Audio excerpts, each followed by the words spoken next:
பாரதிய ஜனதாவினுடைய செய்தி தொடர்பாளர் வடிவேல் சார், இப்போ இன்றைக்கு இந்த மசோதா கேள்வி இல்லாமல் தீவிர ஆய்வுக்குட்படுத்த வேண்டும் எதிர்க்கட்சிகள் வலியுறுத்திய பின்னர் நிர்மலா சீதாராமன் அதற்கு பதில் கொடுத்தார். எதிர்க்கட்சிகள் திருத்தங்களும் கோரிக்கைகளும் நிராகரிக்கப்பட்டு மாநிலங்கள் அவையிலும் இந்த மசோதா நிறைவேற்றப்பட்டதை இப்போ குடியரசுத் தலைவர் ஒப்புதலுக்கு அனுப்பி வச்சுட்டாங்க. இது குறித்து எதிர்க்கட்சிகள் பலவிதமான கவலைகளை அவர்கள் தெரிவித்திருக்கிறார்கள். காங்கிரஸ், உத்தவ் சேனா, சமாஜ்வாடி, திரிணாமுல்லாம் இதற்கு எதிர்ப்பு தெரிவிச்சிருக்கிறாங்க. Disinvestment policy it's a part of BJP, அதனுடைய அப்படித்தான் கொண்டு வருகிறார். இதனால் என்ன வித நன்மைகள் நீங்கள் சொல்லுங்கள். அதாவது சார், இது அரசியல் ரீதியாக அணுகணும் அப்படின்னு பார்த்தீங்கன்னு வச்சுங்களேன், இந்தியாவை பார்த்துக்கிட்டிங்கன்னா இன்றைக்கி நிலைமைக்கு இந்தியா எந்த வல்லரசு நாடையும் பின்பற்ற வேண்டிய அவசியத்தில் இல்லை. இன்றைக்கி உலக நாடுகள் இந்தியாவை தலைமை தாங்கிக்கிற நிலைமைக்கு, இந்தியாவை நோக்கி தலைமை தாங்கி போகிற அளவுக்கு, உலக நாடுகள் போகிற அளவுக்கு இன்றைக்கி இந்தியா வளர்ந்து நிற்கிது. அதை நோக்கி நம்ம போய்கிட்டு இருக்கோம். இன்றைக்கி விக்சித் பாரத் அப்படிங்கிறது 2047 நம்மளோட இலக்கு என்ன சொல்கிறாங்க அப்படின்னா, மோடிஜி என்ன சொல்கிறாருன்னா 100 ஜிகாவாட் அணுசக்தி துறையில் நம்ம மின்சாரம் தயாரிக்கணும், அணுசக்தி துறை மூலமாக நம்ம உற்பத்தி பண்ணணும் அப்படின்னு சொல்கிறாப்புல. இன்றைக்கி இருக்கிறது இன்றைக்கி மெகாவாட்டில் சொல்லணும்னா 8800 மெகாவாட், ஜிகாவாட்டில் சொல்லணும்னா 8.8 ஜிகாவாட். அந்த அளவில் தான் நம்ம இன்றைக்கி நம்ம உற்பத்தி பண்ணிக்கிட்டு இருக்கோம். அந்த லெவலில் இருந்து நம்ம 100 போகணும் அப்படிங்கிற 100 ஜிகாவாட் அப்படிங்கிறதுல நம்ம எவ்வளோ தூரம் நம்ம முன்னோக்கி போகணும் அப்படின்னு இன்றைக்கி மத்திய அரசாங்கம் நினச்சிக்கிட்டு இருக்கிறதுல, இன்றைக்கி இந்த அரசியல் கட்சி எதிர்க்கட்சிகள்லாம் அப்படிங்கன்னா எதுக்கு இதை தனியார் மயமாக்குறீங்க அப்படின்னு. எந்த துறையில் இன்றைக்கி காங்கிரஸ் இருக்கிறதா சரி, திமுக ஆளுற மாநிலங்கள்லாம் சரி, அவங்கெல்லாம் தனியார் மயமாக்கலையா? ஏன் இதை நம்ம தனியார் மயமாக்குறோம் அப்படிங்கன்னா அதுக்கான ஏகப்பட்ட விளக்கங்கள் நம்ம அந்த மசோதாவில் சொல்லியாச்சு. இருந்தாலும் நம்ம சொல்கிறோம். இன்றைக்கி சின்ன விஷயங்கள் நான் சொல்கிறேன். இன்றைக்கி தமிழ்நாட்டில் திமுக ஆளுற மாநிலங்களில் நம்ம இன்றைக்கி சென்னையில் ஓடுற எலக்ட்ரிக் பஸ்ஸெல்லாம் கூட இருக்குல்ல, அந்த எலக்ட்ரிக் பஸ்ஸை கூட அரசாங்கத்தால் மெயின்டைன் பண்ண முடியாமல் இன்றைக்கி அதை தனியார் துறைக்கு கொடுக்குறாங்க. தனியார் தான் அதை மெயின்டைன் பண்ணிக்கிட்டு இருக்காங்க. இந்த நான் சொல்கிறதெல்லாம் ரொம்ப சின்ன விஷயங்கள். இதையே அவங்களால நம்ம ஒப்படைக்க முடியல. தூய்மை பணியாளர்கள்லாம் இருக்காங்கல்ல, அதெல்லாம் கூட அரசு பணியாளர் வச்சுக்காமல் இன்றைக்கி தனியார்கிட்ட ஒப்படைச்சனால தான் இன்றைக்கி பிரச்சனைகள்லாம் நம்ம மேற்கொண்டுட்டு இருக்கோம். இந்த சின்ன விஷயங்களில் கூட நம்ம அரசாங்கம் மாநில அரசாங்கம் தனியார்கிட்ட கொடுக்கையில் இந்த அணுசக்தி துறையை பொறுத்த வரைக்கும் இது நீங்களே சொல்லிட்டீங்க, ஒரு ஹியூஜ் இன்வெஸ்ட்மெண்ட். இது மிகப்பெரிய இன்வெஸ்ட்மெண்ட். இதில் தனியார் துறையே தயங்கக்கூடிய இடத்துல இருக்கக்கூடாது. நம்ம ஏன் தனியார் துறையிட்ட கொண்டுட்டு போகிறோம் அப்படின்னா அந்த அளவுக்கு நமக்கு தேவை இருக்குது. இன்றைக்கி இந்தியாவோட தேவை அதிகமாகிக்கிட்டே போகுது. இன்றைக்கி இந்த தேவை அதிகமாகிட்டே போயிட்டு இருக்கையில் நீங்கள் கேள்வி வரலாம், ஏன் நம்ம வேறு விதமான ஆற்றல் மூலமாக நம்ம தயாரிக்க முடியாது? ஏன் நம்ம மாற்று ஆற்றலையும் நம்ம சூரிய மின்சக்தி ஆற்றலையும் நம்ம மிகப்பெரிய லெவலில் உத்வேகம் கொடுக்குறோம். இன்றைக்கி ஒவ்வொரு வீட்டு மாடியிலையும் நம்ம சூரிய மின்சக்தி ஆற்றலை நம்ம தயாரிக்கிறோம். இன்றைக்கி விண்டு எனர்ஜியில் நம்ம கொண்டுட்டு வரோம், எல்லாமே கொண்டுட்டு வரோம். அதை தாண்டி ஏன் நம்ம அணு உலையை நம்ம முன்னோக்கி போகிறோம் அப்படின்னு பார்த்தீங்கன்னா, அணு உலையில் தயாரிக்கக்கூடிய அந்த எரிசக்திங்கிறது ரொம்ப தூய்மையான எரிசக்தி. புரியுதா உங்களுக்கு? அந்த தூய்மையான எரிசக்தியை நோக்கி தான் நம்ம போயிட்டு இருக்கோம். நம்ம எப்படின்னா இன்றைக்கி நம்மளோட தேவை நம்ம 2047 நம்மளோட தேவை 100 ஜிகாவாட் இருக்குன்னா அந்த தேவை தூய்மையான எனர்ஜியாக இருக்கணும், க்ரீன் எனர்ஜியாக இருக்கணும். அப்படிங்கிற இலக்கை நோக்கி நம்ம போகிறனால தான் அணு உலைக்கான நம்ம முக்கியத்துவம் நம்ம அதிகமாகிட்டு போகுது. இன்றைக்கி மற்ற எல்லா ஆற்றலையும் நம்ம முன்னுரிமை கொடுத்தா கூட இதோட முன்னுரிமை, ஏன்னா இன்றைக்கி உலக நாடுகள் எந்தெந்த நாடுகள் இன்றைக்கி சொல்கிறாங்க, கம்யூனிசம் பேசக்கூடிய கம்யூனிஸ்ட் சைனாவில் அணு உலைகள் இல்லையா? இன்றைக்கி அமெரிக்கா, இன்றைக்கி ரஷ்யா, ஜப்பான், எந்த பிரான்ஸ், எந்த நாட்டில் அணு உலைகள் இல்லை? அணு உலைகள் இருக்கப்பட்டிருக்கு. நிறையா நாடுகளில் தனியார் மயமாக்கப்பட்டிருக்கு எல்லாம். ஆனால் இன்றைக்கி ஒரு அரசியல் காரணத்துக்காக இன்றைக்கி காங்கிரஸும் திமுகவும் எதிர்க்கட்சிகள் இதை புறக்கணிக்கணும், இதை எதுக்குறோம் அப்படின்னா போராட்டம் பண்ணலாம். இன்றைக்கி நாடு ஏன் முன்னேறலை? அதாவது என்ன சொல்கிறாங்க அப்படின்னா, ஒரு நாடு முன்னேறதுக்கான முக்கியமான பார்த்திங்கன்னா சாலை வசதிகள். இன்றைக்கி திமுகவோ இல்லை காங்கிரஸோ என்ன பேசுவாங்க அப்படின்னா, இன்றைக்கி இந்தியாவை எடுத்துங்க, வெளிநாடுகள் எடுத்துங்க, துபாய் எடுத்துங்க, துபாயில் இருக்க ரோட்டை பார்த்தீங்கன்னா ரோட்லேயே சாப்பாடு போட்டு சாப்பிட்ற அளவுக்கு அங்கே சாலை வசதி இருக்குது அப்படின்னு சொல்லி அங்கே சொல்கிறது. நம்ம ஒரு 8 வழிச்சாலையோ 10 வழிச்சாலையோ கொண்டு வந்தோம்னா அதுக்கு எதிராக இங்கே போராட்டங்கள் நடத்த வேண்டியது. இப்போ நீங்கள் யோசிச்சு பாருங்கள், ஒரு முன்னேற்றம் வேணும். இன்றைக்கி சாலை வசதிகளை இந்தியா முழுக்க கொண்டுட்டு வந்தது பார்த்தீங்கன்னா வாஜ்பாய் பீரியடில் பாஜகவோட தலைமையில் தான் இன்றைக்கி சாலைகளை நம்ம மேம்படுத்தணும். இன்றைக்கி அந்த அளவுக்கு நம்ம சாலைகளை மேம்படுத்தி கொடுத்துமே இன்னமும் நம்ம சாலைகளை மேம்படுத்தணும்னு நினைக்கையில் ஏன் நீ சாலையை மேம்படுத்துறேன்னு சொல்லி போராட்டம் நடத்த வேண்டியது. 8 வழிச்சாலைகள் 10 வழிச்சாலைகளை வரவிடாமல் தடுக்கிறது. ஆனால் அதுக்கப்புறம் என்ன சொல்ல வேண்டியது அப்படின்னா, இன்றைக்கி பாருங்கள் வெளிநாடுகளில் சாலைகளை பாருங்கள், ரோட்லேயே சாப்பாடு போட்டு சாப்பிடலாம்னு சொல்ல வேண்டியது. அப்போ இதெல்லாம் பார்த்தீங்க அப்படின்னா நகைப்புக்குரியது. நம்ம மக்களே இதை புரிஞ்சுக்கணும். எல்லாத்தையும் ஆளுங்கட்சியாக இருக்கையில் ஒரு பேச்சு, எதிர்க்கட்சியாக இருக்கையில் ஒரு பேச்சு அப்படிங்கிற அந்த இதில் தான் போய்கிட்டு இருக்கு.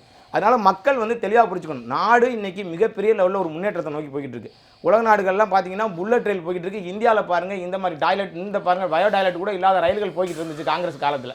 இன்னைக்கு நம்ம வந்தே பாரத்னு ஒரு ரயிலை கொண்டாந்துருக்கோம். புல்லட் ட்ரெயின் இன்னும் ஒரு சில ஆண்டுகளில் புல்லட் ட்ரெயின் இந்தியாவில் வரப்போகுது. இன்னைக்கு அந்த அளவுக்கு நம்ம முன்னேறி போய்கிட்டு இருக்கோம்னா நமக்கான தேவைகள் அதிகமாகிட்டு இருக்கு. அதனால நம்ம அந்த முன்னெடுப்புகளை நம்ம எடுத்துக்கிட்டு இருக்கோம். அதனால நாடு முன்னேறுது அப்படின்னா அதோட சேர்ந்து எதிர்க்கட்சிகளும் மக்களும் அதுக்கு வந்து அந்த அரசாங்கத்துக்கு வந்து நம்ம ஒத்துழைக்கணும். அதை தவிர்த்துட்டு வளர்ச்சியை தடுக்கிற வகையில வந்து நம்ம வந்து சில கருத்துக்களை சொல்றதுனால மக்களை வந்து திசை திருப்புறனாலையோ எதுவும் நடக்க போறது இல்லை. நல்ல சிறப்பாக பேசுறீங்க, வாழ்த்துக்கள். இப்போ ஒரு கேள்வி ஒன்று இருக்கு. நீங்க சொன்னதுலேயே நான் சில கேள்விகளை கேட்டுறேன், அதுக்கு பதில் சொன்ன பிறகு போயிடுவோம். இப்போ நீங்கள் சொன்னீங்க நாம யாரையும் எதிர்பார்க்க வேண்டிய தேவையில்லை. வி டோன்ட் வாண்ட் எக்ஸ்பெக்ட் யாரையுமே எதிர்பார்க்க வேண்டியதில்லை. இன்னைக்கு இந்தியாவுடைய லெவல் குறித்து நான் ஒரு 2-3 கேள்வி கேட்குறேன், நீங்கள் பதில் சொல்லுவோம். பக்கத்தில் நம்முடைய அன்புக்குரிய நண்பர் ரவிசங்கர் சம்மந்தப்பட்ட தான். இன்றைக்கி உலக அளவில் இந்திய பணம் இன்றைக்கி நான் அமர்ந்திருக்கிற மாலை 3:30 மணிக்கு 91 ரூபாய் 70 காசு போயிட்டு. இதனால் நமக்கு ஏற்படுகிற வீக்கம் பிரச்சனை எவ்வளோ தெரியும்னு உங்களுக்கு தெரியும்.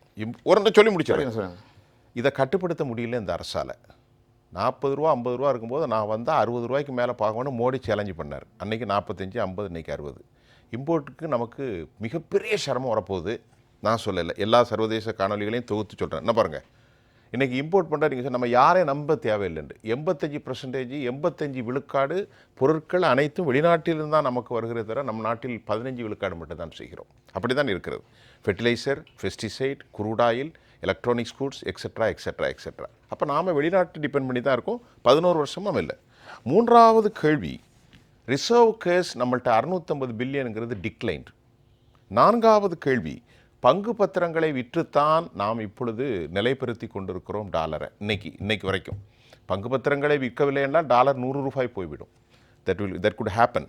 ஒரு வருஷத்துக்குள்ளே நடக்கலாம். அடுத்து IMF கடும் கண்டனம் தெரிவித்திருக்கிறது. 8.5% வளர்ச்சிலாம் இந்தியாவில் இல்லை. அவங்க தப்பான கருத்தை சொல்கிறாங்க. 12-13 உள்ள கால்குலேஷனை வச்சு போடுறாங்க. 24 ஃபஸ்ட்டு குவார்ட்டர் செகண்ட் குவார்ட்டர்லாம் 8.2 இந்தியாவுக்கு சாத்தியமே இல்லைன்னு இன்டர்நேஷ்னல் மானிட்டரி ஃபண்ட் இந்தியாவில் கண்டனம் தெரிவிக்கிறாங்க. அதாவது சார், நம்ம பொதுவாக வந்து எல்லா திட்டங்களிலுமே தனியார் மயமாதலை வந்து நம்ம வந்து குறை சொல்லிட முடியாது சார். சரி, இப்போ ஸ்டெர்லைட்டை பொறுத்த வரைக்கும் நீங்கள் எடுத்துக்கிட்டிங்கன்னா, தூத்துக்குடி ஸ்டெர்லைட் எடுத்துக்கிட்டிங்கன்னா, சரி, இன்றைக்கி ஒரு காலத்தில் வந்து இந்தியா வந்து காப்பர் ஏற்றுமதியில் 2வது இடத்துல இருந்துச்சு. இன்றைக்கி ஏற்றுமதி போய் இன்றைக்கி அந்த ஆலையை மூடுறதுனால நம்ம இறக்குமதி பண்ணுற நிலைமைக்கு இன்றைக்கி நம்ம தள்ளப்பட்டிருக்கோம். டிமாண்டில் இருக்குது. ஆமாம். ஏன் நம்ம வந்து ஒரு என்ன சொல்கிறது, ஒரு புரியாத ஒரு நம்ம மக்களோட இதை வந்து தவறாக வழி நடத்தி அதை இன்றைக்கி போராட்டம் நடத்தி மூடியதுனால அதோட விளைவு இன்றைக்கி நம்ம இறக்குமதி பண்ணுற நாடாயிட்டோம். நம்ம சார் சொல்லையில் கூட சொன்னாங்க, நம்ம எல்லாத்தையுமே அங்கேருந்து வாங்குகிறோம் இங்கேருந்து வாங்குகிறோம் அப்படின்னு சொல்லிட்டு. அப்படி பண்ணையில் நம்ம ஏற்றுமதி பண்ணக்கூடிய சில ஃபாக்ட்ரிகளையுமே வந்து மக்களை வந்து தவறாக வந்து போராட வச்சு இன்றைக்கி அதை மூடுற நிலைமை உருவாக்குறது யார்? இங்கே உள்ள ஒரு தவறான கட்சிகளோட வழிநடத்துறது தான். இப்போ அதனால் நான் என்ன சொல்கிறேன் அப்படின்னா, இன்றைக்கி தனியார் மயமாதல் அப்படிங்கிற ஒரு எடுத்துக்காட்டுக்கு நம்ம சிம்பிளாக உங்களுக்கு சொல்கிறேன் பாருங்கள். இன்றைக்கி தொலைத்தொடர்பு துறையில் நீங்கள் பார்த்துக்கிட்டிங்கன்னா, முன்னாடி இந்த ஏர்டெல், ஏர்செல், வோடாஃபோன் இவங்கெல்லாம் இருக்கையில் ஒரு ஜிபி டேட்டாவோட விலை என்ன இருந்துச்சு. இன்றைக்கி தனியார் மயம் உள்ள திரும்ப வந்து ஜியோ உள்ளே வந்ததுக்கப்புறம் இன்றைக்கி 1 GB டேட்டா நம்ம எவ்வளோ தூரத்துக்கு யூஸ் பண்ணுறோம், அன்லிமிட்டெட் கால்ஸ் நம்ம பயன்படுத்திட்டு இருக்கோம். அதாவது எப்படின்னா, ஏன் இதை சொல்கிறேன்னா, தனியாரோட போட்டிகள் உள்ளே வரும்போது மக்கள் தான் இதில் பயனடைய போகிறாங்க. அதோட காஸ்ட் கம்மியாகுது சார். இந்த தொலைத்தொடர்பு துறையில் பொதுவாக அந்த ஃபோனில் நான் சொல்கிறேன், ஜியா வந்த பிறகு அதை போன்ற பாரத் ஏர்டெல் அதெல்லாம் வந்த பிறகு அந்த ஃபோனுக்கான சார்ஜஸ் குறைஞ்சிருக்குங்கிறது உண்மைதான். ஆனால் என்ன காரணம்னு கேட்டிங்கன்னா, அதற்கான அந்த சேட்டலைட் கனெக்ஷன் பூராவுமே மத்திய அரசுடைய பொறுப்பில் இருக்கு. அந்த சேட்டலைட் வந்து அவங்க தான் அந்த ஒரு ஸ்லாட் வந்து அலாட் பண்ணுறாங்க. அதற்கான அந்த கேபிட்டல் எக்ஸ்பெண்டிச்சர் பூரா ஒன்றிய அரசு செஞ்சுக்கிட்டு இருக்கு. இவன் அதிலேருந்து வாங்கி தான் செய்கிறான். அதனால அவன் வந்து லாபம் காமிக்க முடியுது. சரி, ஆக அந்த கேபிட்டல் எக்ஸ்பெண்டிச்சரை வந்து இன்னைக்கு வந்து செய்ய மாட்டான். இதோட முடிவில் நீங்கள் பார்க்கல, இதோட பயன் யாரு?